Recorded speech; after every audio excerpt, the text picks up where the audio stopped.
തുടങ്ങിയ കമ്പനി വീണ്ടും അമ്മയുടെ പെൻഷൻ പൈസ കൊണ്ടാണ് തുടങ്ങിയതാണ് മുഖ്യമന്ത്രി. പിണറായി വിജയനെ അനുകൂലിക്കുന്ന വലിയ രാഷ്ട്രീയ വിഭാഗം ഉണ്ടല്ലോ. പിള്ളേരോ സിന്ധോ അത് വിളിച്ചാൽ ഞാൻ ചോദിക്കട്ടെ, അയാളെ എത്ര വലിയ ദൈവമാണോ? എല്ലാവരും അംഗീകരിക്കാം, ഭയഭക്തിയോടുകൂടി ഇങ്ങനെ തൊഴുതുകൊണ്ടെങ്കിൽ അയാൾ വിഡ്ഢിയാണ്, പമ്പര വിഡ്ഢി. ഞാൻ കുടിലിൽ നിന്ന് വന്നതാണ്, അതുകൊണ്ട് ഇനി എവിടെ പോയാലും എനിക്കൊരു പ്രശ്നവുമില്ല. മുഖ്യമന്ത്രിയെ കാര്യം കൂടി കാണിച്ചായിരുന്നു, ഗൺമാന്മാരെ കൊണ്ട് അടിച്ചു നിരപ്പാക്കി. അത് ഗൺമാന്മാരുടെ പണി, അത് മുഖ്യമന്ത്രിക്ക് സംരക്ഷണം കൊടുക്കാനാണ്. സഹിച്ചോണം, പാർട്ടിക്ക് വേണ്ടിയാണ്. അല്ല, നമ്മൾ കേട്ടുകേൾവി ഇല്ലാത്ത സംഭവങ്ങളാണ് ഗവർണറിൽ നിന്നും. എല്ലാവരും വരും കാണിക്കുകയുള്ള ചെയ്ത് അയാൾ അയാളുടെ പാട്ടിന് പോകണ്ട, അയാൾക്ക് സെക്യൂരിറ്റി ഏർപ്പാടുള്ളതല്ലേ, അയാൾ അന്നേരം അങ്ങ് ഇറങ്ങുക. അപ്പം ഒരു ഗുണ്ടയുടെ സ്വഭാവം അങ്ങനെയുണ്ട്. പഠിച്ചു പറയുന്ന ഒരാളായിട്ട് തോന്നിയിട്ടുണ്ടോ മാധ്യമങ്ങളിലാണ്? അയാളുടെ കാര്യങ്ങൾ പറയും, പിന്നെ അയാൾക്ക് അയാളുടെ രാഷ്ട്രീയ താല്പര്യമുണ്ട്. വേറെ സർക്കാരിന്റെ ഭൂമിയുണ്ട്, അതും കൂടെ ആ കൂടെ കൂട്ടി വെക്കുന്നൊന്നും ശരിയല്ലല്ലോ. അതിന് ഏത് നാറിയായി കൂടെ. ആനച്ചാലിലെ ഭൂമി എല്ലാം കൈയേറുമ്പോഴും ഞാൻ രാഷ്ട്രീയ നേതാവാണ്, എന്നെ ക്ഷണിച്ചിട്ടുണ്ട്.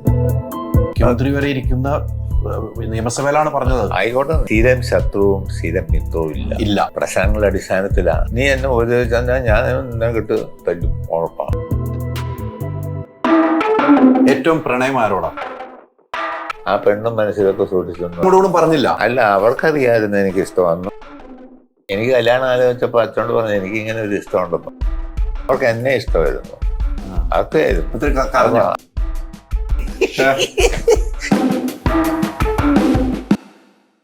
നിങ്ങളുടെ ഡിസൈനർ ഹോം എന്ന സ്വപ്നം യാഥാർത്ഥ്യമാക്കുന്നു. സാൻബിൾഡ്, ഡിസൈൻഡ് ബൈ കോൺസെപ്റ്റ്സ്. നമസ്കാരം. ഞാൻ ഇന്ന് തിരുവനന്തപുരത്ത് എത്തിയിരിക്കുന്നത് ഇടുക്കിയുടെ കർത്തമുത്ത് എന്ന് എനിക്ക് പറയാൻ അവകാശമുണ്ട്. ഞാൻ ഇടുക്കിക്കാരനാണ്. എനിക്ക് ദീർഘകാല ബന്ധമുള്ള നമ്മുടെ മണിയാശാന്റെ അടുത്താണ്. മണിയാശൻ, നമസ്കാരം. നമസ്കാരം. ഒത്തിരിയായി നമ്മൾ കണ്ടിട്ട്. അത് ശരിയാ, അത് ശരിയാ. എന്തുണ്ട് വിശേഷമൊക്കെ? എന്നാ വിശേഷം? നിയമസഭ ഒക്കെ എങ്ങനെ പോകുന്നു? നിയമസഭ ബില്ല് നിയമം ഇങ്ങനെയൊക്കെ പോകുന്നു അല്ലേ? ഈ ഇടയ്ക്ക് മണിയാശാനെ തേടി വരാനുള്ള കാരണമുണ്ട്. ഇടയ്ക്ക് കുറച്ച് ദിവസമായിട്ട് മണിയാശാൻ ഭയങ്കര വൈറലായിട്ടിരിക്കുക കുറെ കാര്യങ്ങളുമായിട്ട്. ഒന്ന് വൈറലായിട്ട്, എനിക്ക് മണിയാശാൻ 5 പെൺമക്കളുള്ള ഒരച്ഛനാണ്, അതെനിക്കറിയാം. അല്ലെ, പെൺമക്കളെ ഇഷ്ടപ്പെടുന്ന, സ്ത്രീകളെ ഇഷ്ടപ്പെടുന്ന ഒരാളാണ്, പിന്നെ എനിക്കറിയാവുന്നതാണ്. സ്ത്രീകളില്ലെങ്കിൽ നമ്മളുണ്ടോ? അതെ അതെ. അമ്മമാര് പ്രസവിക്കുന്നില്ല നമ്മളെ. അതെ അതെ. പുരുഷന്മാര് ജനനത്തിന് ഇത് കാരണക്കാരാകുന്നു എന്നുള്ളതല്ലേ ഉള്ളൂ. പിന്നെ ഗർഭധാരണം നടത്തി 10 മാസം ചുമന്ന് പ്രസവിച്ച് പാലൂട്ടി വളർത്തുന്നല്ല അമ്മമാരല്ലേ, സ്ത്രീകളല്ലേ. അപ്പം അവരെ സമൂഹത്തിന്റെ ഭാഗം അവരെ ഒഴിവാക്കാനൊന്നും ഒരു കാരണവശാലും ആർക്കും കഴിയില്ലല്ലോ. നമ്മുടെ നിത്യ ജീവിതത്തിന്റെ ഭാഗം തന്നെയാണ്. അത് കഴിഞ്ഞാൽ നമ്മൾ പ്രായമായി കഴിഞ്ഞാൽ പിന്നെ സഹോദരങ്ങളായി, സഹോദരിമാരായി, പിന്നെ വിവാഹം കഴിച്ചു, ഭാര്യയായി, കുട്ടികളായി, ഇങ്ങനെയൊക്കെയല്ലേ കുടുംബം മുന്നോട്ട് പോകുന്നത്. അതെ. അപ്പോൾ സ്ത്രീകൾ എന്തുകൊണ്ടും നമ്മുടെ സാമൂഹിക ജീവിതത്തിൽ, കുടുംബജീവിതത്തിൽ ഒരു കാരണവശാലും ഒഴിവാക്കാൻ പാടില്ലാത്ത അമ്മ എന്ന് പറയുന്ന ഒഴിവാക്കാൻ കഴിയുമോ? ഒരിക്കലും പറ്റില്ല. അത് പിന്നെ എന്താണ് മണിയാശൻ സ്ത്രീ വിരുദ്ധനാണ്, സ്ത്രീ വിരോധിയാണെന്നൊക്കെ പറഞ്ഞുണ്ടാക്കുന്നത്? ആ ചുമ്മാ ഓട്ടോ പറയുന്നത്, എന്നെ അറിയാൻ മേലാത്തൊരു വിഡിത്തം പറയുന്നത്. അല്ല, കഴിഞ്ഞ ദിവസം ഒരു ചർച്ചയിലായിരുന്നു അതൊക്കെ ഉണ്ടായത്. അപ്പൊ തിരിച്ചു ചോദിച്ചു, നിങ്ങളൊരു സ്ത്രീയാന്ന് പറയാൻ തോന്നില്ലാന്ന് ഒരു ചർച്ചയില്. അത് ചില ആളുകളുണ്ട്, എന്നോട്ടാ ഞാൻ സ്ത്രീ വിരുദ്ധനാണെന്നുണ്ടോ? എന്നെ അമ്മ പ്രസവിച്ചതല്ലേ, അമ്മ പാലൂട്ടിയതല്ലേ, അതെ, അമ്മ വളർത്തിയതല്ലേ, അതെ. എനിക്ക് ഭാര്യയില്ലേ, മക്കളില്ലേ, അതെ, അതും 5 പെൺപിള്ളേരേ ഉള്ളു എനിക്ക്. ഞാൻ എങ്ങനെയാ സ്ത്രീവിരുദ്ധനാകുന്നത്? സ്ത്രീവിരുദ്ധനൊന്നുമല്ല, ചില കാര്യങ്ങൾ നമ്മൾ പറയും, തുറന്നു പറയും, അത്രേ ഉള്ളൂ, വേറെ കാര്യമൊന്നുമില്ല. അങ്ങനെ സ്ത്രീവിരുദ്ധനാകുന്ന എങ്ങനെ? സ്ത്രീ എന്ന് പറയുന്നത് നമ്മുടെ സാമൂഹിക ജീവിതത്തിൽ, മനുഷ്യ സമൂഹത്തിൻ്റെ ജീവിതത്തിൽ അതിപ്രധാനമല്ലേ? ജന്മം നൽകുന്നത് അവരല്ലേ. പുരുഷനുള്ള പങ്കെന്ന് പറഞ്ഞാൽ ജന്മം നൽകാൻ കാരണഭൂതനാകുന്നു എന്നുള്ളതേ ഉള്ളൂ. 10 മാസം ചുമന്ന് നൊന്ത് പ്രസവിച്ച് പാലൂട്ടി വളർത്തുന്നത്, ത്യാഗം സഹിക്കുന്നില്ല അമ്മമാരാണ്, സ്ത്രീയാണ്, സ്ത്രീ സമൂഹമാണ്, ഇല്ലേ? ആ സ്ത്രീയെ ഒഴിവാക്കിക്കൊണ്ട് ഏത് സമൂഹം എങ്ങനെ പോകും? അവരെ ബഹുമാനിക്കുകയാണ് നമ്മൾ ചെയ്യേണ്ടത്. പിന്നെ ചില വാക്കുകൾ മണിയാശാൻ പറയുമ്പോഴും അത് വിവാദത്തിലേക്ക് പോകുന്നു. അതിപ്പോ പറഞ്ഞിട്ട് കാര്യമില്ല. വളച്ചൊടിക്കുന്നതാണോ? ഞാൻ വലിയ പണ്ഡിതനൊന്നും അല്ലല്ലോ, ഒരു സാധാരണ നാട്ടിൻപുറത്തുകാരൻ. അതുകൊണ്ട് നമുക്ക് നമ്മുടേതായ ഭാഷ, നമ്മുടേതായ ശൈലി മാറ്റില്ല. ശൈലി അത് മാറുന്നില്ല. അത് മാറിയാൽ മണിയാശാൻ അല്ലാതെ ഞാനാകുകയല്ല. ഞാൻ ഇങ്ങനെയൊക്കെ ആയി അല്ലേ വന്നത്. അതുകൊണ്ട് ഞാൻ ഒരിക്കലും സ്ത്രീവിരുദ്ധനാകത്തില്ല. എന്നെ ഒരമ്മ പ്രസവിച്ചതാണ്. എനിക്ക് സഹോദരിമാരുണ്ട്. എനിക്ക് ആൺകുട്ടികളില്ല, പെൺകുട്ടികളാണുള്ളത്.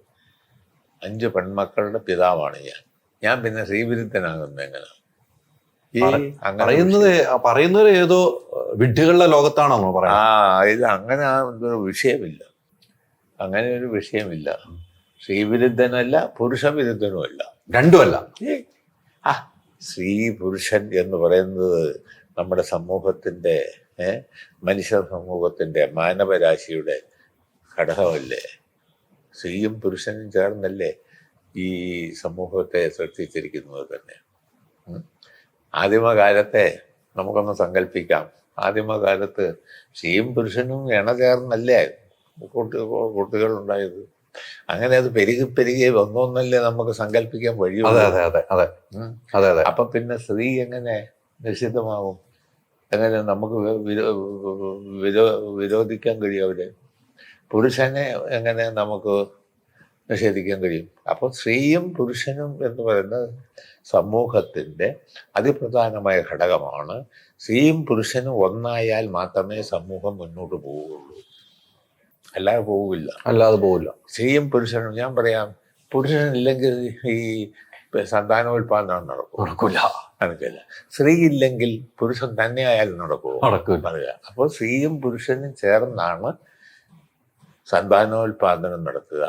അത് പുരുഷക്കുട്ടികളെയും ആൺകുട്ടികളെയും പെൺകുട്ടികൾക്കും ജന്മം നൽകുന്ന അങ്ങനെയാണ് പാരമ്പര്യമായി തന്നെ സമൂഹം, ലോകം ഇങ്ങനെ പോയിക്കൊണ്ടിരിക്കുന്നത്. അതിൽ ഏതെങ്കിലും ഒരു ഘടകത്തെ നമുക്ക് നിഷേധിക്കാൻ പറ്റില്ല. ഏതെങ്കിലും സ്ത്രീ തെറ്റ് ചെയ്തു എന്നതുകൊണ്ട് സ്ത്രീ സമൂഹം ആകെ തെറ്റാണെന്ന് പറയാൻ പറ്റില്ല.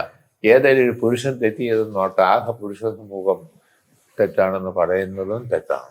തീർച്ചയായും അങ്ങനൊന്നും എനിക്ക് അതിനോടൊന്നും യോജിപ്പൊന്നുമില്ല.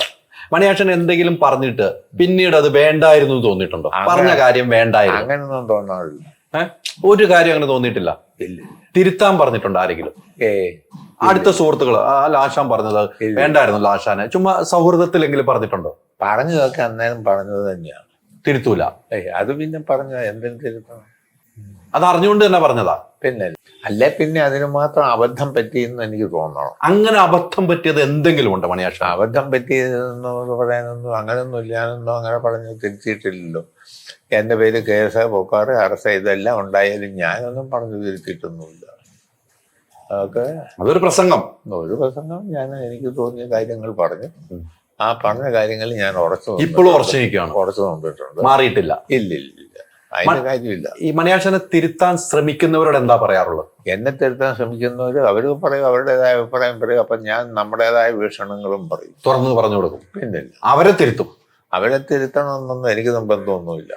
അവർ തിരുത്താൻ ഞാനാരാ? അവർ തിരുത്തണം. ഈ ഓരോരുത്തരും സമൂഹത്തെ പറ്റിയും സാമൂഹ്യ ജീവിതത്തെ പറ്റിയും സഹജീവികളെ പറ്റിയും അവരവരുടേതായ വീക്ഷണവും കാഴ്ചപ്പാടും ഉണ്ട്. തീർച്ചയാണ്. അത് അവർ വെച്ച് പുലർത്തുകയും പ്രകടിപ്പിക്കേണ്ട ഘട്ടം വരുമ്പോൾ പ്രകടിപ്പിക്കുകയും ചെയ്യും. മനസ്സിലായില്ലേ? അതിനകത്ത് ചിലപ്പം ഗുണവും കാണും, ചില ദോഷങ്ങളും കാണും. ഗുണദോഷ സമ്മിശ്രമാണല്ലോ എല്ലാം. അതെ. ഗുണവും ദോഷവും ഇല്ലാതെ ശരി മാത്രമായി ഒന്നുണ്ടോ? ഇല്ല. ദോഷം മാത്രമായി ഉള്ളതൊന്നുമില്ല. അപ്പം ഗുണവും ദോഷവും എന്ന് പറയുന്നത് സമ്മിശ്രം തന്നെയാണ്. പിന്നെ പരമാവധി നമ്മൾ ദോഷം വരാതെ നോക്കി പ്രവർത്തിക്കുക, പ്രതികരിക്കുക, പോവുക. അതാണ് ശരിയായ വഴി. അതാണ് ആ യാത്രയിലൂടെയാണ് ഇപ്പൊ മണിയാശൻ. മാത്രമേ ഉള്ളൂ. അല്ല, നമ്മൾ കേട്ടുകേൾവി ഇല്ലാത്ത സംഭവങ്ങളാണ് ഗവർണറിൽ നിന്നുണ്ടായിരിക്കുക. ഒന്നാം നയപ്രഖ്യാപന പ്രസംഗത്ത് 1.5 മിനിറ്റ് കൊണ്ട് അവസാനിപ്പിക്കുന്നു. നമ്മൾ കേട്ടുകേൾവി നമ്മുടെ ചരിത്രത്തിൽ എൻ്റെ ഒന്നും ഓർമ്മയിൽ ഉണ്ടായിട്ടില്ല. ഉണ്ടായിട്ടില്ല. അതോടൊപ്പം തെരുവിലിറങ്ങുന്നു, പരസ്യമായിട്ട് തെരുവിലിറങ്ങുന്നു. കഴിഞ്ഞ ദിവസത്തെ കൊല്ലത്തൊക്കെ അയാളൊരു വൃത്തികെട്ട സാധനമാണെന്നുള്ളതിന് ഇതിനപ്പുറം എന്താ തെളിവ്? ഞാൻ പറയാം, പിള്ളേർ വരങ്ങോട്ട് കാണിക്കുകയില്ല ചെയ്ത് അയാളുടെ പാട്ടും പോകണ്ട. അയാൾക്ക് സെക്യൂരിറ്റി ഏർപ്പാടുള്ളതല്ലേ, അയാൾ അന്നേരം അങ്ങ് ഇറങ്ങുക. അപ്പം ഒരു ഗുണ്ടയുടെ സ്വഭാവം അന്നേരത്തെ തനി ഗുണ്ട രാജഭവനിൽ വഴിച്ചിരിക്കുക. ആരാ? BJP-ക്കാർ. അല്ല പിന്നെ എന്നാ പിള്ളേർ എന്തായാലും കോലം കാണിക്കുന്നെന്നും പറഞ്ഞ് അവരത് ഇങ്ങനെ മൈൻഡ് ചെയ്യേണ്ട കാര്യം പോലും ഇല്ല.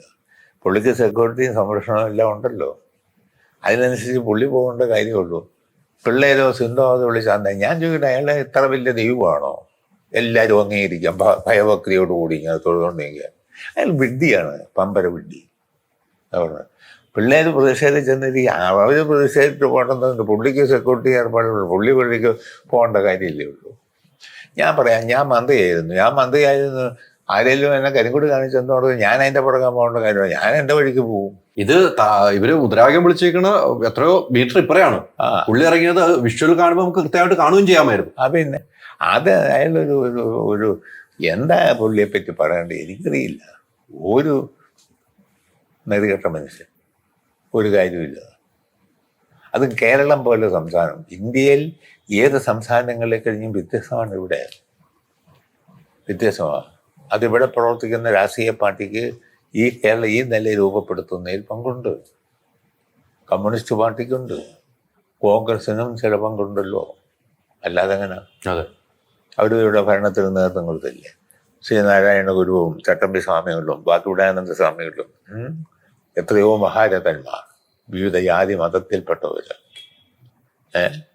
മുസ്ലിം പണ്ഡിതന്മാര്, ക്രിസ്ത്യൻ പണ്ഡിതന്മാർ, എത്രയോ പേര്. അങ്ങനെയല്ല ഈ കേരളം ഇന്നത്തെ കേരളമായി രൂപപ്പെട്ടത്. അവിടെ എല്ലാം സംഭാവനയില്ലേ?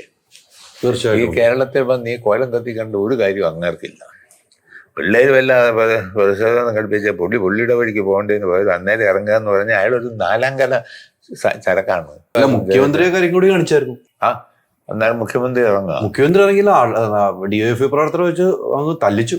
അത് പള്ളിയാണോ? അത് അവര് സ്വയം തല്ലുവന്ന് ഗൺമാന്മാർ കൊണ്ട് അടിച്ചു നിരപ്പാക്കി. അത് ചെയ്യും.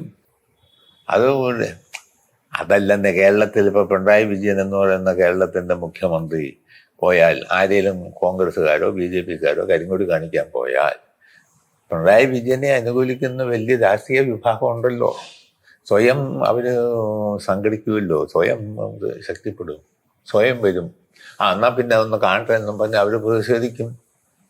അത് സ്വാഭാവികമെന്ന്. ഹെൽമെറ്റ് വെച്ച് അടിക്കും, ചെടിച്ചട്ടി വെച്ച് അടിക്കും. അതൊക്കെ ചിലപ്പോൾ നടന്നുകൊണ്ടിരിക്കും, നടക്കും. പിന്നെ അതുകൊണ്ട് എന്നോടത്ത് അവർ പ്രതിഷേധിക്കരുതെന്നൊന്നും അല്ല ഞാൻ പറഞ്ഞില്ല. അവർ പ്രതിഷേധിച്ചെന്നോടത്ത്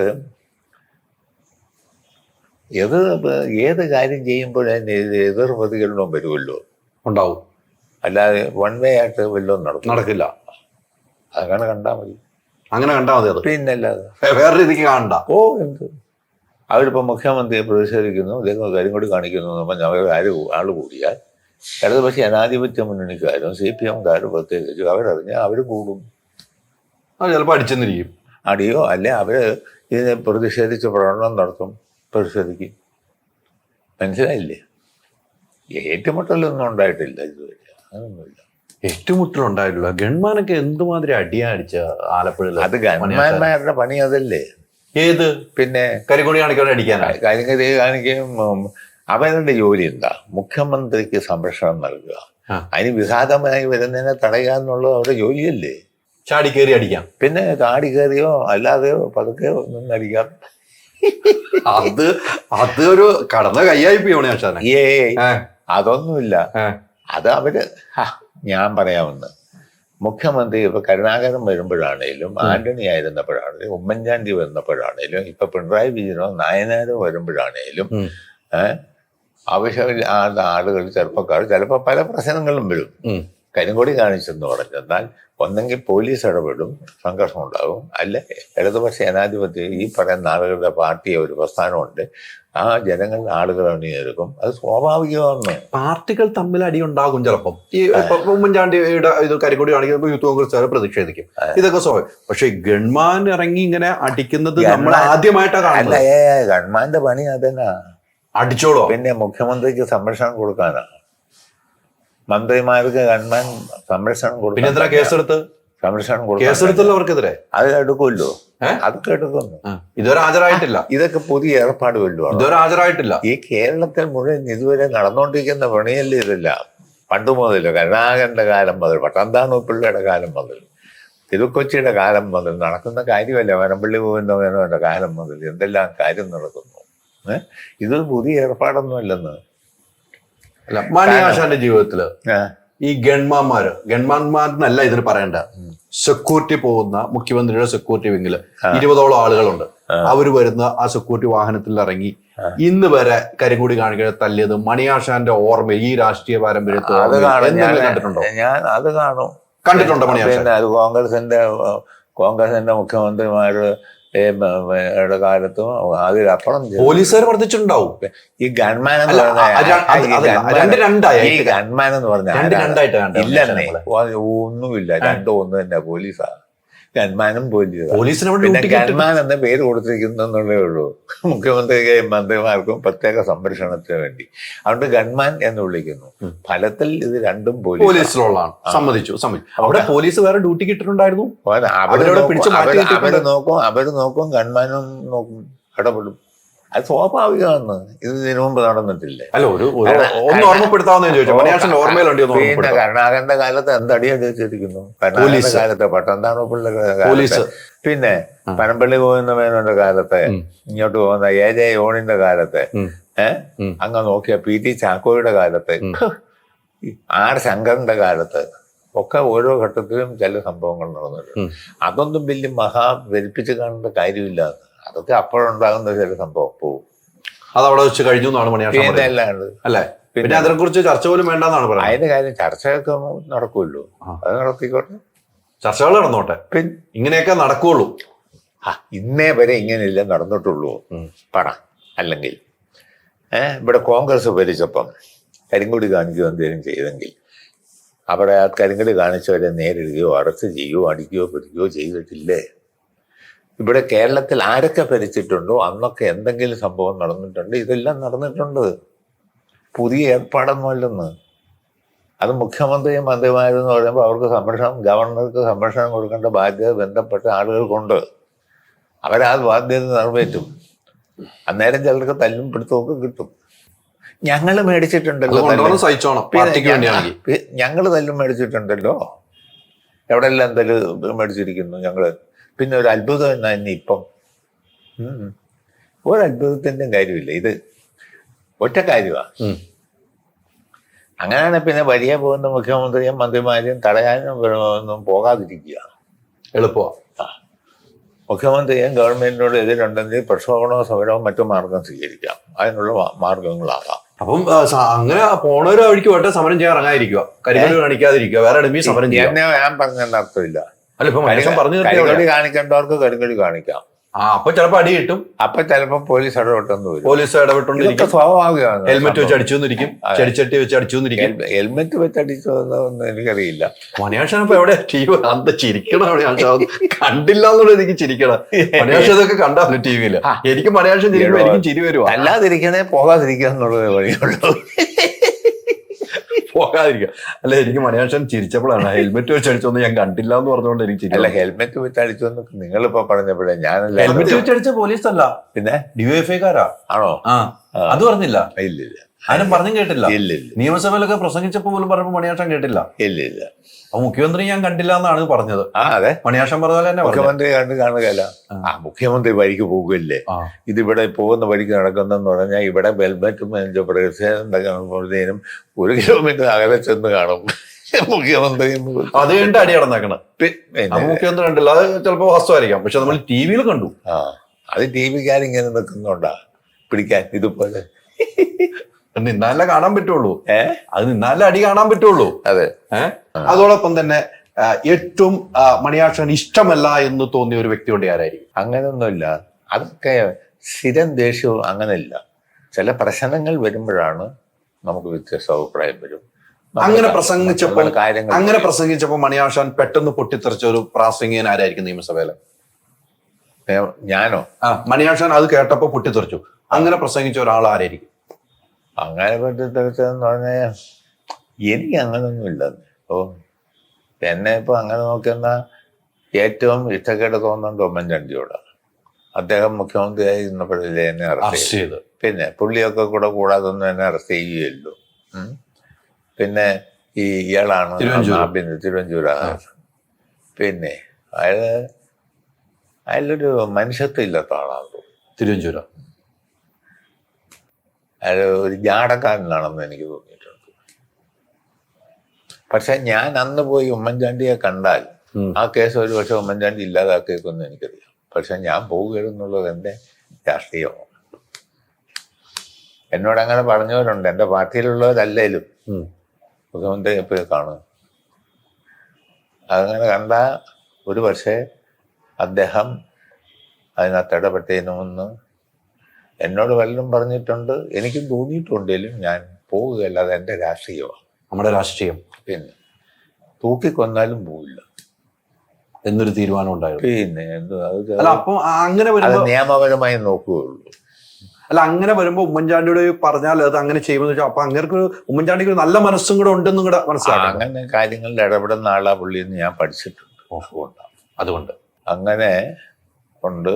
പക്ഷേ എന്നെ അറസ്റ്റ് ചെയ്തൊക്കെ പുള്ളി അറിയാതാണെന്നൊന്നും ഞാൻ കരുതുന്നുമില്ല. മാത്യു കുഴൽനാടനെ കുറിച്ച് ഇന്നലെ മണിയാശൻ പറഞ്ഞു, ആ പയ്യൻ ഇല്ലേന്നൊക്കെ ചോദിച്ചിട്ടുണ്ട്. മണിയാശൻ എന്തോ ഇതുമായിട്ട് ബന്ധപ്പെട്ട് പറഞ്ഞപ്പോൾ ആ പയ്യൻ ഇല്ലേന്ന് ചോദിക്കണത് അത് ഭയങ്കര ട്രോളും വൈറലും ആയിട്ടുണ്ട്. അതെന്താണ് പയ്യൻ ഇല്ലേന്ന് ചോദിക്കാൻ കാരണം? എന്തെങ്കിലുമൊക്കെ പുള്ളി പറഞ്ഞോണ്ടിരിക്കുവേ, എന്തെങ്കിലും പുള്ളി എന്തെങ്കിലുമൊക്കെ പറയും. അതുകൊണ്ടാ പയ്യനില്ലെന്ന്. അല്ല, പഠിച്ചു പറയുന്ന ഒരാളായിട്ട് തോന്നിയിട്ടുണ്ടോ മാത്യു കുഴൽനാടൻ? അല്ല, പഠിക്കാനുള്ള വിദ്യാഭ്യാസവും ഏർപ്പാടും എല്ലാം ഉണ്ടല്ലോ.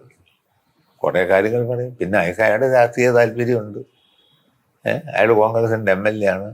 കോൺഗ്രസിന്റെ നയമാണ് പരിപാടി. അതിനനുസരിച്ച് പുള്ളി പ്രതികരിക്കും.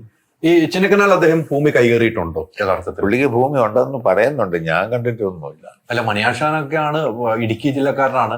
ഭൂമി കൈയേറ്റത്തിനെതിരെ പുള്ളിക്ക് ഭൂമി അവിടെ ഉണ്ടെന്ന് എന്നോട് നമ്മുടെ പാർട്ടി പ്രവർത്തകരും അല്ലാത്തവരൊക്കെ പറഞ്ഞു തന്നിട്ടുണ്ട്. അത്രേ ഉള്ളൂ. അല്ല, ഞാൻ നേരിട്ട് പോയി ഭൂമി കാണുമോന്നും ചെയ്തിട്ടില്ല.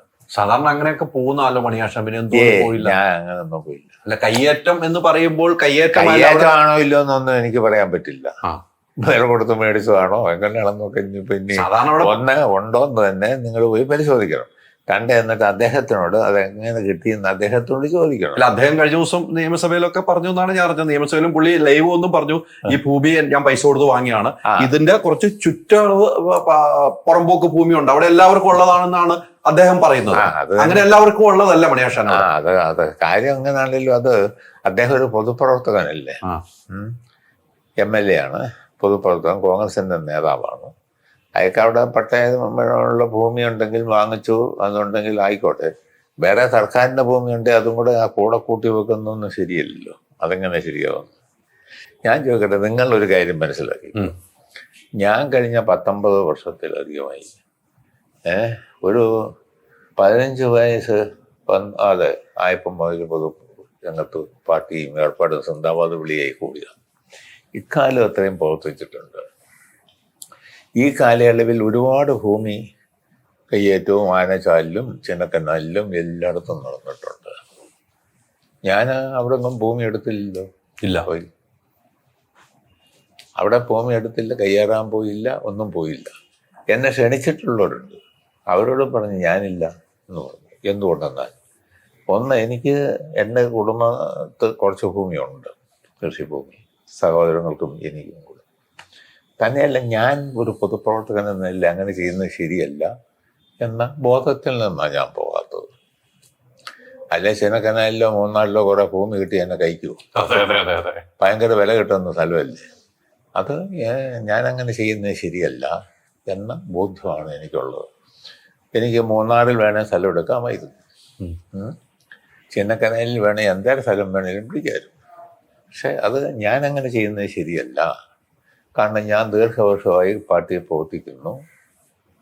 27 വർഷം ജില്ലാ സെക്രട്ടറിയായി തന്നെ പ്രവർത്തിച്ചു, സംസ്ഥാന സെക്രട്ടേറിയറ്റ് മെമ്പർ, മന്ത്രി, ഇപ്പം 2ാം ടേൺ MLA. ഈ നിലയിൽ പ്രവർത്തിക്കുന്ന ഞാൻ ഭൂമി കയ്യേറാൻ പോകുന്നത് ശരിയല്ല എന്നുള്ള വീക്ഷണമാണ് എനിക്കുള്ളത്. എനിക്ക് അങ്ങനെ ഭൂമി എടുക്കുന്നത് ശരിയല്ല എന്ന്.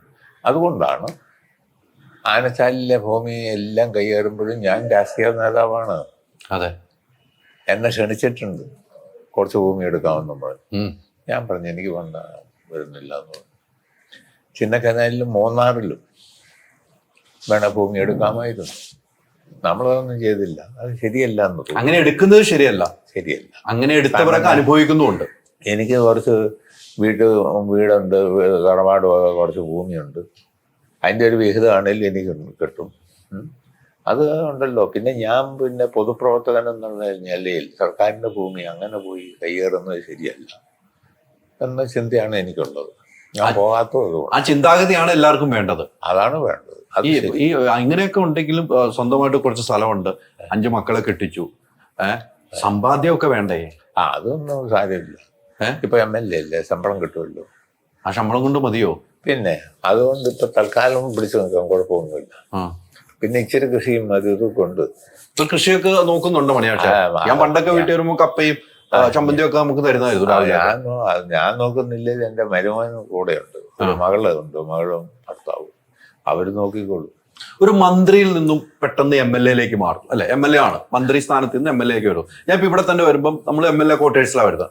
പക്ഷെ മന്ത്രിയുടെ വീട്ടിൽ വരുമ്പോൾ വേറൊരു പവറാണ്, നമുക്ക് AC ഉണ്ട്, കാര്യങ്ങളൊക്കെ ഉണ്ട്. പക്ഷെ ഇവിടെ വരുമ്പോൾ മണിയാശൻ സാധാരണ നാട്ടുപുറത്ത് പോലെ ഫാന് വിട്ട് ഇങ്ങനെ ഇരിക്കുവാണ്. അതൊക്കെ ഒരു മാനസികമായിട്ട് ബുദ്ധിമുട്ടുണ്ടാകുമോ? എനിക്ക് അങ്ങനെ ഒരു ബുദ്ധിമുട്ടുമില്ല. ഒന്ന്, ഞാൻ കുടിയിൽ നിന്ന് വന്നതാണ്. അതുകൊണ്ട് ഇനി എവിടെ പോയാലും എനിക്കൊരു പ്രശ്നവുമില്ല, ഒരു പ്രശ്നമില്ല. ഞങ്ങള് കിടങ്ങൂരിന്ന് കുടികയറിയതാണ്. 12ാം വയസ്സിൽ 5ാം ക്ലാസ് പാസ്സായി. 5ാം ക്ലാസ് പാസ്സായി കഴിഞ്ഞപ്പം ഇങ്ങോട്ട് കുടികയറിയതാണ്. ഇപ്പൊ 78 വയസ്സ് ആയി. അതിനിടയില് വേണേ ഭൂമി അങ്ങനെ കയ്യേറാനും എടുക്കാനാണെ വേറെ എടുക്കാമായിരുന്നല്ലോ. ഞാൻ മുതിർന്നിട്ട് തന്നെ എത്രയോ വർഷങ്ങൾ കഴിഞ്ഞു, എത്ര പതിറ്റാണ്ട് കഴിഞ്ഞു. മൂന്നാറിലെടുക്കായിരുന്നു, ചിന്നക്കനാലിലെടുക്കായിരുന്നു, ആനച്ചാലിലെടുക്കായിരുന്നു. ഞാൻ പോയിട്ടില്ല. കാരണം നമുക്കവിടെ അന്ന് കുടുംബസ്വത്തായിട്ടാണെങ്കിലും 5-6 ഏക്കർ ഭൂമിയുണ്ട്. അത് ഞങ്ങൾ വിലയ്ക്ക് വാങ്ങിച്ചതാണ്. ആ ഭൂമിയുണ്ട്, ഞങ്ങളുടെ സഹോദരങ്ങൾക്കെല്ലാം കൂടി ഉള്ളത് അതാകെ. അതിൻ്റെ ഒരു വീതം കിട്ടിയാലും 10, 50, 60 സെന്റ് സ്ഥലമേ വരുള്ളൂ. അത് മതി. അങ്ങനെ ഭൂമി കയ്യേറാൻ പോകുന്നത് ശരിയല്ല എന്ന ബുദ്ധി വരുന്നു. കിട്ടുന്ന ശമ്പളത്തിന് തൃപ്തനാണ്. പിന്നല്ലാണ്ട് അത് 70,000 രൂപ കിട്ടും. അത് പാർട്ടി ലെവി പിടിക്കും. ബാക്കിയുണ്ടല്ലോ, ഡീസൽ അടിക്കണം. ഡീസലിന് കുറെ കൂപ്പൺ കിട്ടും. അത് എങ്കിലും മണിയാശാന്റെ യാത്രയ്ക്ക്, ഇടുക്കിയുള്ള യാത്രയ്ക്ക് ആ കൂപ്പൺ കൊണ്ട് ഡീസൽ വല്ലതും ആവുന്നുണ്ട്. പിന്നെ പാർട്ടി സഹാക്കൾ അടിച്ചു തരും. സുഹൃത്തുക്കൾ ഒത്തിരി ഉണ്ട്. സുഹൃത്തുക്കളോടൊന്നും മേടിക്കാറില്ല. അല്ല, സുഹൃത്തുക്കൾ ഒത്തിരി ഉണ്ട്. ഉണ്ട്. പാർട്ടി തരും. പിന്നെ ജില്ലാ കമ്മിറ്റി ആണെങ്കിലും നമ്മളെ സഹായിക്കും. താഴെ ചെന്നാലും പരിപാടിക്കൊക്കെ ചെന്നാൽ അവർ ഡീസലൊക്കെ അടിച്ചു തരും. ഇന്ന് മുഖ്യമന്ത്രിയുടെ മകൾക്കെതിരെ ഒരു അന്വേഷണം പ്രഖ്യാപിച്ചിട്ടുണ്ട് കേന്ദ്രം. അത് പ്രഖ്യാപിക്കുമല്ലോ അവരങ്ങനെ. കാരണം മുഖ്യമന്ത്രി പിണറായി വിജയനാണ്. പിണറായി വിജയൻ കേരളത്തിൻ്റെ മുഖ്യമന്ത്രിയാണ്. സർവോപരി CPIM-ന്റെ നേതാവാണ്. അതുകൊണ്ട് തന്നെ അത് കേന്ദ്രം ഭരിക്കുന്ന BJP ആണെങ്കിലും കോൺഗ്രസ് ആണെങ്കിലും ഇവിടെ ഭരിക്കുന്ന ഭരണാധികാരികളെ പ്രചോദനം ചെയ്യാൻ വേണ്ടി ശ്രമിക്കുന്നവർ അങ്ങനെ ശ്രമിച്ചിട്ടുണ്ട്, നേരത്തെ ഉണ്ട്. അതിൽ BJP വഴിവിട്ട് എല്ലാ മാർഗവും സ്വീകരിക്കും. അത് മുഖ്യമന്ത്രിയുടെ മകനെയോ മകളെയോ ഒക്കെ പറ്റി അവരന്വേഷിക്കും. മുഖ്യമന്ത്രി പറഞ്ഞ മകള് തുടങ്ങിയ കമ്പനി ഭാര്യയുടെ, അതായത് വീണ്ടും അമ്മയുടെ പെൻഷൻ പൈസ കൊണ്ടാണ് തുടങ്ങിയതാണ് മുഖ്യമന്ത്രി. അത് പറഞ്ഞതിനകത്ത് അവർക്ക് തെളിവും വസ്തുതയും കാണുമല്ലോ, അല്ലെ ചുമ്മാ പറയൂ. നാളെ അങ്ങനെയാണെന്ന് അങ്ങനെ മുഖ്യമന്ത്രി പറഞ്ഞെങ്കിൽ അങ്ങനെയാണ്, അതിന്റെ തെളിവെല്ലാം ഉണ്ടായിട്ടല്ലേ പറയുള്ളൂ. അല്ലാതെ ചുമ്മാ എന്തേലും വെടുവായി പറയാൻ പറ്റുമോ മുഖ്യമന്ത്രിക്ക്? സംഗതി ശരി തന്നെയായിരിക്കും, 100% അങ്ങനെ തന്നെയായിരിക്കും. ഇന്നലെ അൻവർ പറഞ്ഞ ഒരു കാര്യത്തിൽ മണിയാശാന്റെ അഭിപ്രായമാണ്.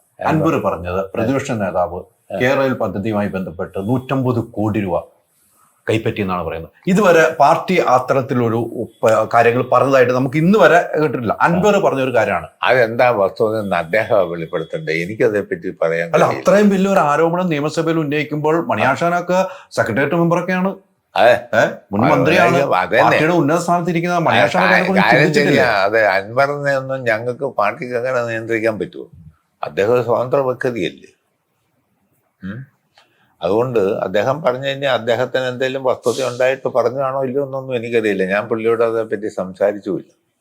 സംസാരിച്ചിട്ടായിരുന്നേ എനിക്ക് അത് സംബന്ധിച്ച വല്ല വിവരവും കിട്ടിയിരുന്നെങ്കിൽ അത് വെച്ച് ഞാൻ പറഞ്ഞിരുന്നു. അല്ല, ആരോപണം വലിയൊരു ആരോപണമാണ്. അത് ആരോപണം വലുതാണ്. അത് പാർട്ടിയെ വരെ പ്രതിക്കൂട്ടിലാക്കുന്ന രീതിയിലുള്ള ഒരു വ്യക്തി എന്ന നിലയിൽ കാണുകയും ചെയ്യില്ല മണിയാശാൻ. പാർട്ടിക്കൊന്നും ബാധിക്കുകയില്ല. വഴിയെ പോകുന്നതിന് എന്തെങ്കിലും വിളിച്ചു പറഞ്ഞു പാർട്ടിയെ എന്നാ ബാധിക്കാതെ. പാർട്ടിയുടെ MLA അല്ലേ?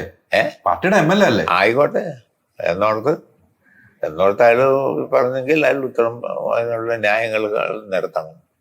മുഖ്യമന്ത്രി വരെ ഇരിക്കുന്ന നിയമസഭയിലാണ് പറഞ്ഞത്. ആയിക്കോട്ടെ, നീ ഇതുവരെ തെളിവുകൾ നിരത്തിയിട്ടില്ല.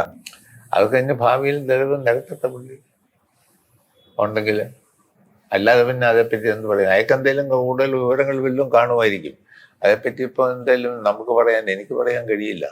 അല്ല, അതിനെക്കുറിച്ച് ഒരു നിയമസഭ കഴിഞ്ഞിട്ടാണെങ്കിലും മണിയാശാൻ ഉൾപ്പെടെ ഉൾപ്പെടെ ഒരു ചർച്ച നടന്നിട്ടുണ്ട്. ഇതെന്താണ് ഇത്ര അതേപ്പറ്റി ചർച്ചയും ആദ്യം അതേപ്പറ്റി ഒരാൾ സംസാരിക്കുന്നത് നിങ്ങളാണ് ഇപ്പം. കാരണം നിയമസഭയിൽ നിങ്ങൾ ഇറങ്ങിയല്ലേ ഉള്ളൂ. അവിടെ ഇതൊന്നും ചർച്ചയല്ലല്ലോ ഞങ്ങൾ നടത്തുന്നത്. അതിന്റെ കാര്യമൊക്കെ ഇനി വസ്തുതകൾ ഭാവിയിൽ വെളിയിൽ വരട്ടെ, അന്നേരം എന്താണെന്ന് നമുക്ക് പ്രതികരിക്കാം. അതാ ശരി. അവിടെയുമുള്ള ഒരു പ്രശ്നം മണിയാശാനെ ഞാൻ കാണുന്നത്, താങ്കളെ പോലുള്ള ഒരു സീനിയർ നേതാവ് മുഖ്യമന്ത്രി ഇരിക്കുന്നു. എത്രയോ സീനിയർ നേതാക്കൾ ഇരിക്കുമ്പോൾ 150 കോടി രൂപയുടെ ആരോപണം പ്രതിപക്ഷ നേതാവിനെതിരെയാണ് LDFന്റെ ഒരു MLA ആരോപിച്ചത്. അത് LDFന്റെ MLA ആണെന്ന് പറഞ്ഞാൽ അതാരെ എന്താ പുള്ളിയും പാർട്ടിയുമായിട്ടുള്ള ബന്ധം എന്താ ഇതെല്ലാം നോക്കി അതിനെപ്പറ്റി പറയാൻ പറ്റും. പുള്ളിക്ക് എന്തെങ്കിലും വസ്തുത ഉണ്ടോ ഇല്ലോ ഒന്നും പറയാൻ പറ്റില്ല. അതൊക്കെ അന്വേഷിക്കാതെ അതേപ്പറ്റി എന്തെങ്കിലും കയറി പറയാൻ കൊള്ളില്ല. അപ്പൊ അതിന്റെ തെളിവുകൾ സഹിതം വരേണ്ടതായി വരും. പിന്നെ അത് പാർട്ടിക്ക് മുമ്പിലും വരേണ്ടതായി വരും. അതോ ഇല്ലല്ലോ, പാർട്ടിക്ക് മുമ്പിൽ അല്ലെങ്കിലും നാട്ടിലെ മുമ്പിലും പറയണമല്ലോ. അതിനകത്തുള്ള എന്തെങ്കിലും വിവരങ്ങൾ ഉണ്ടാകാനോ വഴിയെന്നാണ് എനിക്ക് തോന്നുന്നത്. അല്ലാതെ ചുമ്മാതൊന്നും ഇല്ലാതെ വെടുവായി അങ്ങനെ പറയാൻ പറ്റും. അങ്ങനെ പറയുമെന്നൊന്നും ഞാൻ കരുതുന്നില്ല. ഇതിനു മുമ്പും പലതും അൻവർ പറഞ്ഞിട്ടുണ്ട്. ഇതിനു മുമ്പും പലതും പറഞ്ഞിട്ടുണ്ട്. ഉണ്ടെങ്കിൽ പിന്നെ അൻവർ അതിന് ഉത്തരം പറയേണ്ടതായി വരുള്ളൂ. പിന്നെ അല്ലാണ്ട് ഇപ്പം നമുക്കിപ്പോ എന്നാ പറയാ? ഞാൻ എന്തെങ്കിലും വിടുവായി ഉത്തരം പറഞ്ഞാൽ പിന്നെ ഞാൻ ഉത്തരം പറയല്ലാണ്ട് പിന്നെ ഞാൻ എന്ത് പറയാനാ? വേറെ ആരും പറഞ്ഞിട്ട് കാര്യമില്ല അല്ലേ? ഞാൻ എന്തെങ്കിലും അതും പറഞ്ഞെങ്കിൽ എൻ്റെ പാർട്ടിയുടെ നേതാക്കന്മാർ ഉത്തരം പറയേണ്ടി വരും. ഞാൻ പാർട്ടി പ്രവർത്തകനായതുകൊണ്ട്. പക്ഷെ ഞാൻ അതിന് ഉത്തരം പാർട്ടിയുടെ മുമ്പിലും പറയേണ്ടി വരും. അൻവറിനോ? അൻവർ പാർട്ടിയിൽ എന്താ സാധനമൊന്നും എനിക്കറിയില്ല. സ്വതന്ത്രനായിട്ടാണോ നോക്കണം, അന്വേഷിക്കാൻ. എനിക്കും അതിനെ കുറിച്ച് ഒരു പെട്ടെന്നൊരു ഐഡിയ കിട്ടാത്തോണ്ടാണ് തോന്നുന്നൊരു സ്വതന്ത്രനാണെന്നാ തോന്നുന്നു. LDF പിന്തുണയുള്ള സ്വതന്ത്ര സ്ഥാനാർത്ഥിയായിട്ട് അങ്ങനെയാണെന്ന് തോന്നുന്നു. പാർട്ടി മെമ്പർ അല്ല എന്നാണ് തോന്നുന്നത് അല്ലേ? അല്ലെന്ന് എനിക്ക് തോന്നുന്നത്. ഞാൻ അതേപ്പറ്റി അങ്ങനെയാണെങ്കിൽ പാർട്ടിയുടെ മുമ്പിലും സമാധാനം പറയേണ്ടവർ ഇതിന്റെ തെളിവുകൾ. ചുമ്മാ എന്തെങ്കിലും പറഞ്ഞാൽ അതിൽ അയാൾക്ക് അത് സംബന്ധിച്ച് എന്തെങ്കിലും വസ്തുതകളില്ലാതെ ചുമ്മാ അങ്ങനെ കയറി പറയൂ. നിയമസഭ രേഖയിൽ വേണമെന്നാണ് പുള്ളി ആവശ്യപ്പെട്ടേക്കണം. ആരാ ആവശ്യപ്പെട്ട്? അൻവർ എഴുതി ചേർക്കണമെന്ന് ആവശ്യപ്പെട്ടിട്ടുണ്ട്. മണിയാശാൻ ഒരു ശത്രു ഉണ്ടെന്ന് പറഞ്ഞാൽ ആരായിരിക്കും ശത്രു? ശത്രുവോ? എനിക്ക് ഒരു ശത്രുവില്ല. ഉറപ്പാണോ? എന്ത് ശത്രു? വരുന്നതിന്റെ അടിസ്ഥാനത്തിലാ. നീ എന്നെ ഉപദേശിച്ചാൽ ഞാൻ നിന്നെ കിട്ട് തല്ലും ഉറപ്പാണ്. അതിന് മാറ്റമൊന്നുമില്ല. അത് മാറ്റമില്ല. ശത്രു ഉള്ളതായിട്ട് നമ്മൾ കൂടുതൽ മണിയാശാനെ കൈവച്ചാൽ മണിയാശാൻ തിരിച്ചു കൈവയ്ക്കും. സ്ഥിരം ശത്രുവും സ്ഥിരം മിത്രവും ഇല്ല. പ്രശ്നങ്ങളുടെ അടിസ്ഥാനത്തിലാണ് ശത്രുക്കളുണ്ടാവുന്നു, മിത്രങ്ങളുണ്ടാവുന്നു. മിത്രങ്ങളും അതെ. എന്നാൽ എനിക്ക് ആരോടും പ്രത്യേക വിരോധമില്ല. എല്ലാവരോടും സ്നേഹമേ ഉള്ളൂ. അത് മറ്റു രാഷ്ട്രീയക്കാരോടും എല്ലാം അങ്ങനെ തന്നെ പെരുമാറുക. അതിലൊന്നും ഒരു മാറ്റവും ഇല്ല. ഏറ്റവും പ്രണയം ആരോടാ? പ്രണയോ? പ്രണയം എൻ്റെ ഭാര്യയോട്.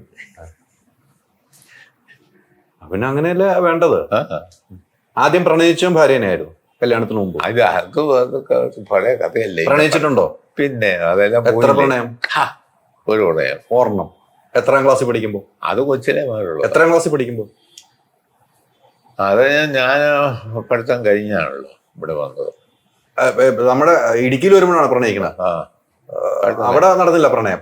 അവിടെ ഇല്ല. ഇടുക്കി വന്നിട്ട് വീട്ടിന്റെ അടുത്ത് പ്രണയിച്ചു. പ്രണയം ഉണ്ടായിരുന്നു. എത്ര നാൾ കൊണ്ട് നടന്നു? എത്ര നാൾ കൊണ്ട് നടന്നു? നടന്നില്ല. അത് അല്ല, എത്ര നാള് പ്രണയിച്ചു നടന്നു? അത് കുറെ നാളൊക്കെ മനസ്സിൽ സൂക്ഷിച്ചുകൊണ്ട് നടന്നു. ആ പെണ്ണും മനസ്സിലൊക്കെ സൂക്ഷിച്ചുകൊണ്ട് നടന്നു. നിങ്ങൾ തമ്മിൽ അങ്ങോട്ടും പറഞ്ഞില്ല ഇഷ്ടമാന്ന് പോലും? അല്ല, അവർക്കറിയാമായിരുന്നു എനിക്ക് ഇഷ്ടമാണെന്നും അവർക്ക് എന്നെ ഇഷ്ടമാണെന്ന് എനിക്കും അറിയാമായിരുന്നു. പിന്നെ എന്ത് സംഭവിച്ചത്? അത് അവര് അന്നത്തെ എൻ്റെ ഒരു കപ്പാസിറ്റി, എൻ്റെ സിറ്റുവേഷൻ, എൻ്റെ കുടുംബ പശ്ചാത്തലവും അവര് നമ്മളെ കഴിഞ്ഞ് വളരെ ഉയർന്ന കുടുംബ പശ്ചാത്തലമായിരുന്നു. അങ്ങനെ വന്നപ്പോൾ അതങ്ങ് ശരിയാകാതെ പോയത്.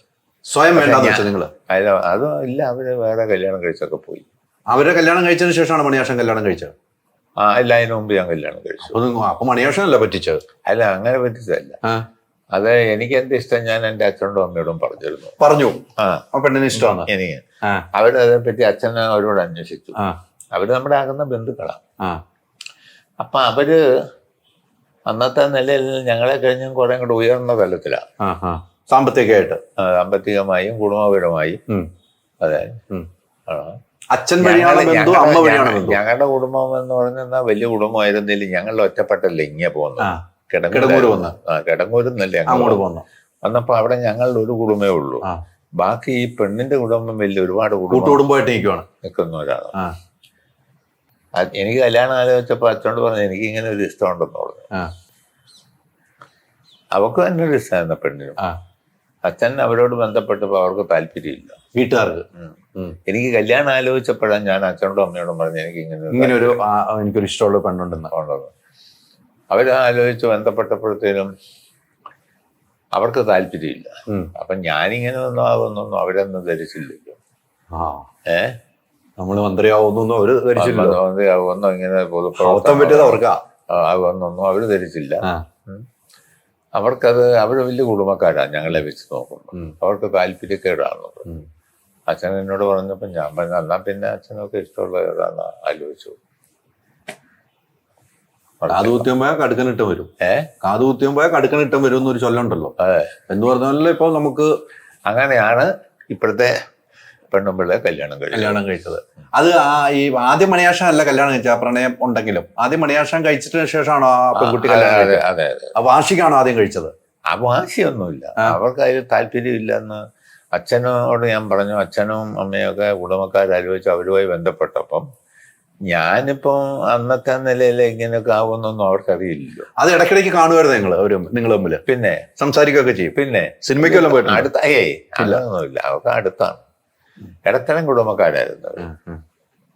ഇടയ്ക്ക് കാണും, സംസാരിക്കും, അതൊക്കെ ഉണ്ട്.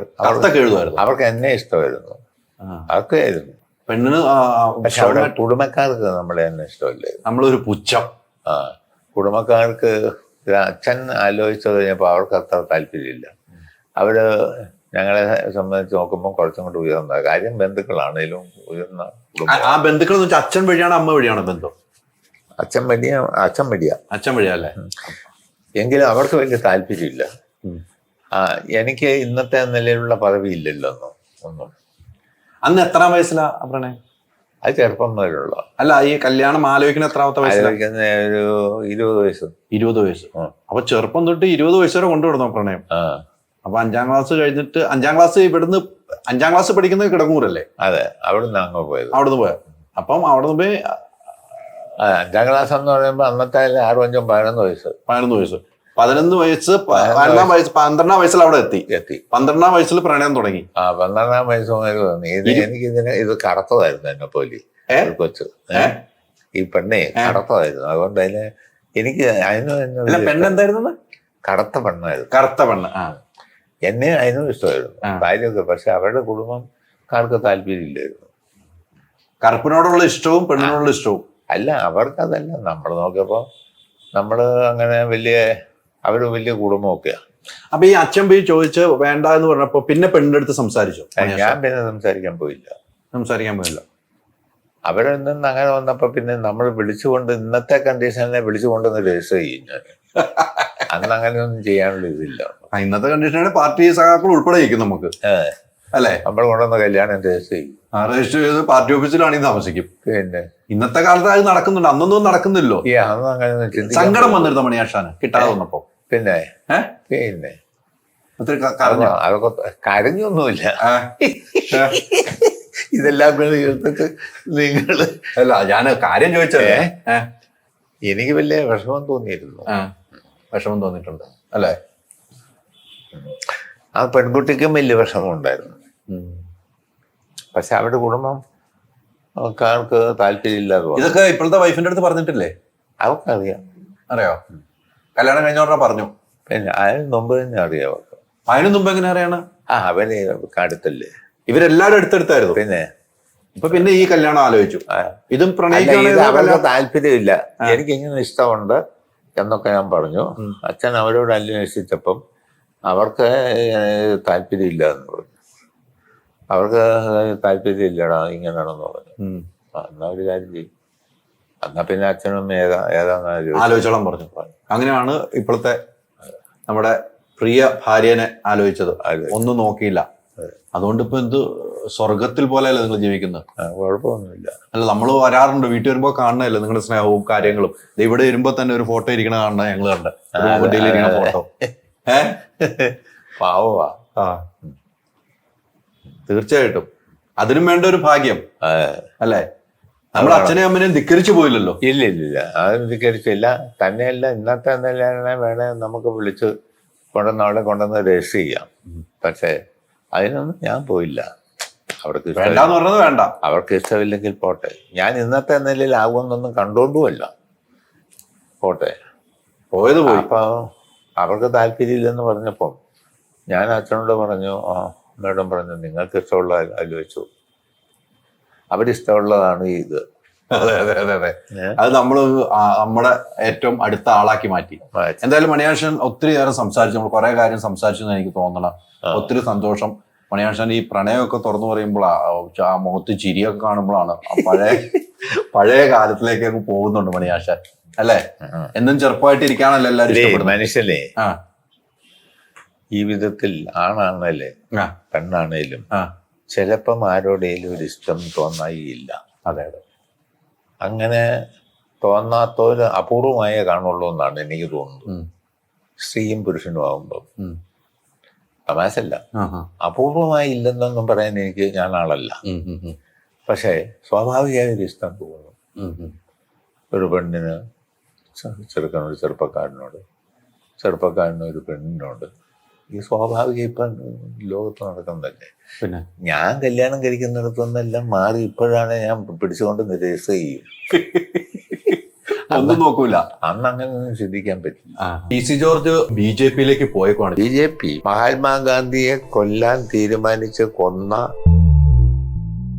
അത് അയാളെ ചുമ്മാ വിട്ടിട്ട് 5 സീറ്റ് കിട്ടുമെന്നൊക്കെ ബഡായി പറയുന്നതാണ്. അദ്ദേഹം കുറെ അങ്ങനെയൊക്കെ പറഞ്ഞു. അത് കഴിഞ്ഞാൽ പിന്നെ വേറെ ഇനി കൂടുതൽ അവരെ പറ്റി പറയാനില്ലല്ലോ. പറയുമ്പം ഗാന്ധിജിയുടെ ആശയങ്ങളും അദ്ദേഹത്തിന്റെ കാഴ്ചപ്പാടുകളോടൊന്നും എല്ലാവർക്കും യോജിക്കാനൊന്നും പറ്റത്തില്ല. സുരേഷ് ഗോപി ജയിക്കുമോ തൃശ്ശൂര്?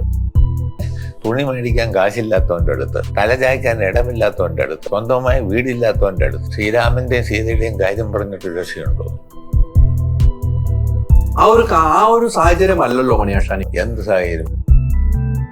മുഖ്യമന്ത്രി പിണറായി വിജയൻ ഇദ്ദേഹം വ്യക്തിപരമായി മണിയാശാനോട് പറഞ്ഞേക്കേണ്ട ഒരു കാര്യം, ഞാൻ എൻ്റെ ഒരു പ്രസംഗം വന്ന് വിവാദം വന്നപ്പോൾ അത് പിന്നെ അതുകൊണ്ട് ഇപ്പം ജീവിച്ചിരിക്കുന്നു. മുസ്ലിം ലീഗ് ഞങ്ങളുടെ കൂടെ നിന്നാൽ അവരെ ചെറുക്കുന്ന കാര്യത്തിലും വിഷമം വരും.